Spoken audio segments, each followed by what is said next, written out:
Hello, good morning, everyone. Happy Sunday. It's Sunday, June 28th, 2026, and it's like a little after 2 a.m. here in Chicago. So I'll tell you about this diptyque collection I got. But first, we got to talk about Boots versus Xander. Congratulations, Jaron Boots Ennis. I loved seeing his performance. So let's talk about him, then we'll talk about Xander, and then we'll talk about what people have been saying already. So, but it won't be a long video. So Boots, they came out with the shits. They didn't come out really like super slow, and Boots got hurt bad in the third round, you guys, bad, and he like grew a new skin, like those movies where you think the creature is dead or whatever, but once it grows a new skin, you can't even hurt it with the same force you hurt it with before. That shit is crazy. Like Boots, and he's really athletic, and his athleticism had a lot to do with how well he came back too. So Boots got hurt real bad in the third round. He had already dropped Xander before that happened too. He got hurt in the third round, and he came back and like pretty much landed some really hard shots on Xander. Xander was landing too, because you know how Boots is. Boots is going to slug it out, and he's going to get hit, and he was getting hit. As a matter of fact, I think he got caught with that same punch that hurt him in the first place. But again, like those creatures that grow new skin, it didn't really have an effect that much on Boots or at all the second time Xander did it. So, long story short, Xander was taking some serious punishment from Boots. Like just uppercuts and straights, and oh God. Boots was tearing his ass up. And stopped him in the seventh round. He had dropped Xander, I want to say a total of 3 times.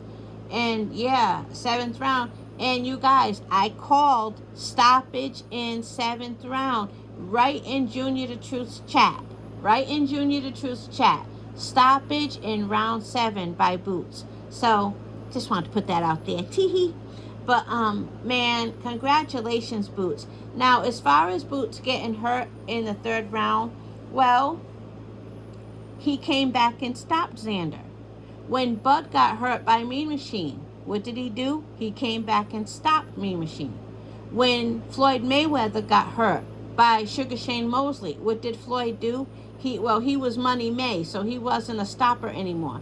He wasn't Pretty Boy. What did he do? He came back and showed that there's still levels, even though he got hurt by Shane Mosley. Now, of those 3 scenarios, Boots definitely got hurt the most in that third round with Xander Zayas. But my point is, it happens. Shit, it happens. You know, Bud came back and stopped Mean Machine.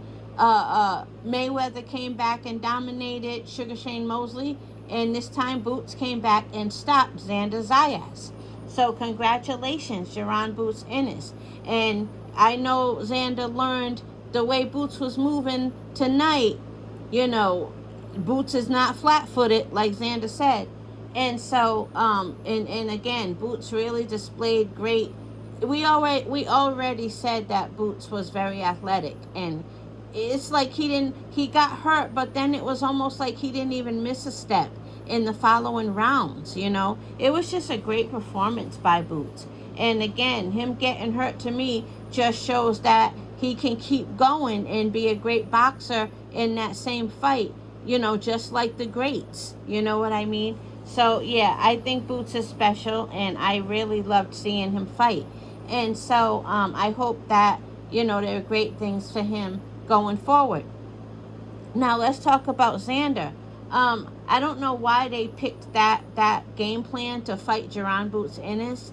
I understand that Xander wanted to make a statement that, you know, he's young, he's a dog, he's willing to fight, you know, the toughest. But you still got to choose the right, you know, game plan depending on your opponent. And, you know, trying to slug it out with a slugger, I don't think that was a good game plan. And I'm kind of surprised that that's how Xander chose to fight Boots. And, you know, they say you box with a banger. You don't bang with a banger if the other banger is a bigger banger than you. You box with a banger. You bang with a boxer. So I think Xander would have had a better, maybe would have had a better outcome if he didn't like try to go blow for blow as much as he did. And Boots was landing some really hard, accurate shots on Xander. Like his accuracy was beautiful. And yeah, so Xander, I don't think he had the right game plan, and maybe even in addition to other things that caused him to get stopped. But yeah, he came out and he took the fight. Congratulations to Boots. Boots, you're a real one, Boots. And salute to Xander Zayas. Good fight. So let's talk about what the outside of the ring was saying. So I saw that Bud tweeted out something that said, like, I forgot exactly what he said, but if you were to translate it, it was basically Bud saying, I ain't even gonna say nothing. If you could translate what Bud was saying, that's what Bud was saying. Like, I ain't even gonna say nothing. But I'm sure he's talking about the third round, And I gotta say, had that been Bud who hurt Boots in the third round, yeah, Christmas would have been canceled all around the world. Christmas would have been canceled all around the world. But we have seen Bud at 154 versus Madrimov. Madrimov never got hurt, though. Madrimov never got, like, severely hurt.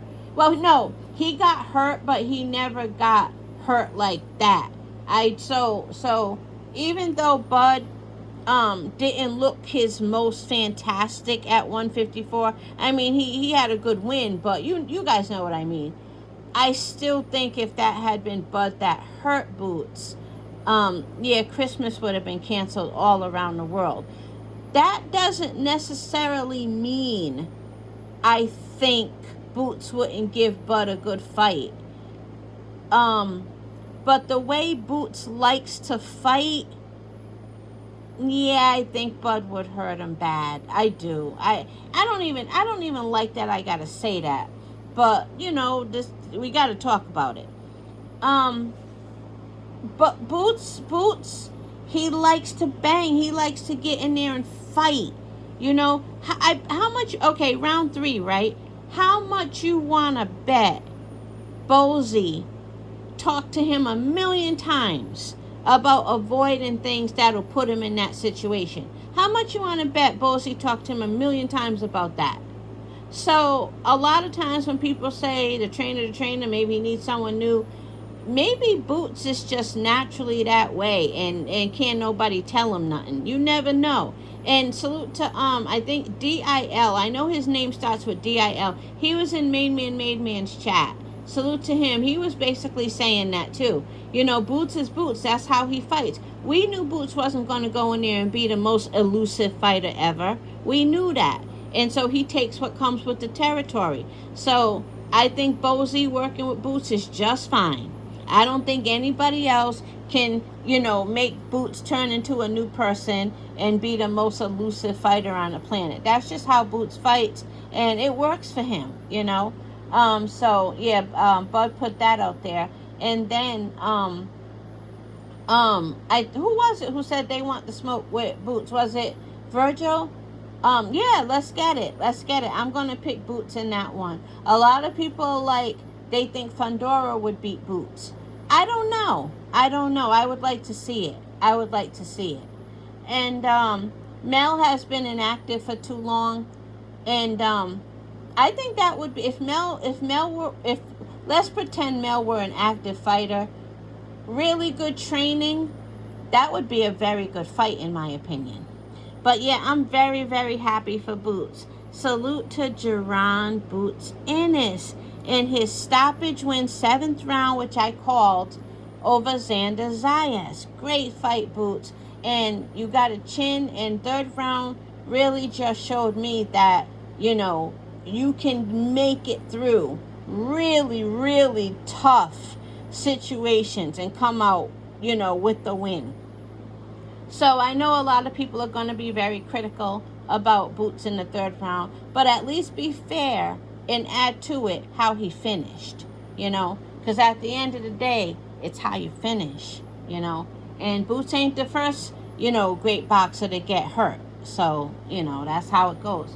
Anyway, I hope I covered everything I wanted to say. Um, yeah, that's all, I guess. Have a good day, everyone. Oh, Diptyque. Yeah, I got the Discovery set. You get to choose 5. And I think I paid like $140.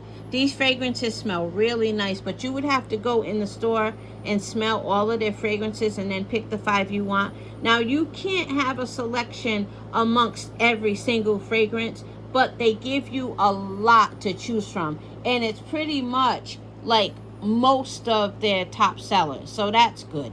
And so I picked these and they all smell great, you guys. The only one that I might have changed it out for a different one is this one, Eau Papier, or Eau Papier, whatever. It's supposed to smell like the steam from when you cook rice, in addition to like a paper scent. But that, you know, that's supposed to be the inspiration behind the scent. It's nice, but it's not as nice as these. This one has a slight vanilla scent. Not overly vanilla, but a slight vanilla scent. This one you could wear in the evening or on a date. It's a nice scent.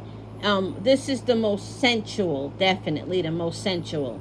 And then Eau Rose. This is not our grandmother's rose. It's a really nice, like, whispery type of rose, but the rose fragrances they're making now, they're not your grandmother's rose. Like Delina Parfums de Marly, Rose of No Man's Land by Rado, A La Rose by Maison Francis Kirk Dijon. All those rose fragrances are very, very nice roses of modern times. They're light. They're nice and whispery. Oh, Louis Vuitton Rose Devon, which is one of my favorites. So even when you think you don't like rose, they're making rose fragrances nice now. And then this one called, I think it's called Eau de Sans or whatever.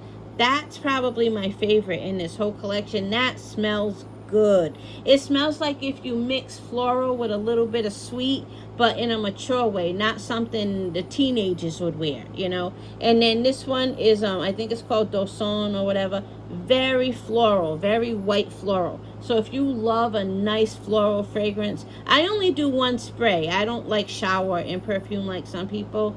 I do one spray, and that is a really nice floral. So I'm happy with my collection.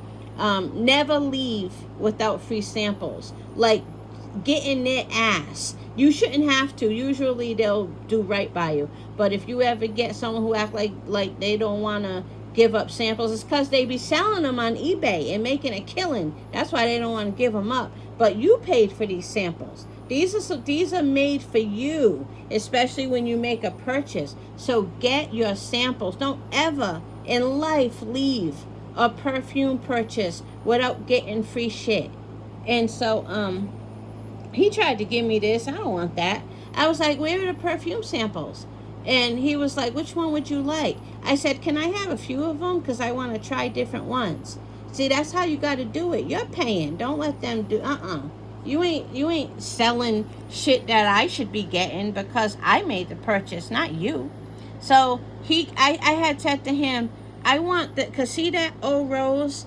The Eau Rose also makes, this is the Eau de Parfum. No, this is the Eau de Toilette, but they also make an Eau de Parfum, which is a little bit deeper. It's nice. And so when I bought this, the Eau de Parfum you can't get in a Discovery set. So I said, can you give me another one of these in the Eau Rose Eau de Parfum? I'll pay extra. He said, well, we can't do that, but I'll give you, he gave me 3 of the Eau Rose. One is in my bag. He gave me 3 of them. And he said 3 of them is equal to one of these. He said, so I'll give you 3 of these for free. And then I got that one. And then I kept that, even though I mean, I'll use the cream, I guess. But I don't like when they give this out. I want the perfume. But yeah, I'm happy with my purchase. Diptyque is the brand. And yeah, congratulations, Jaron Boots Ennis. Have a good night, everyone.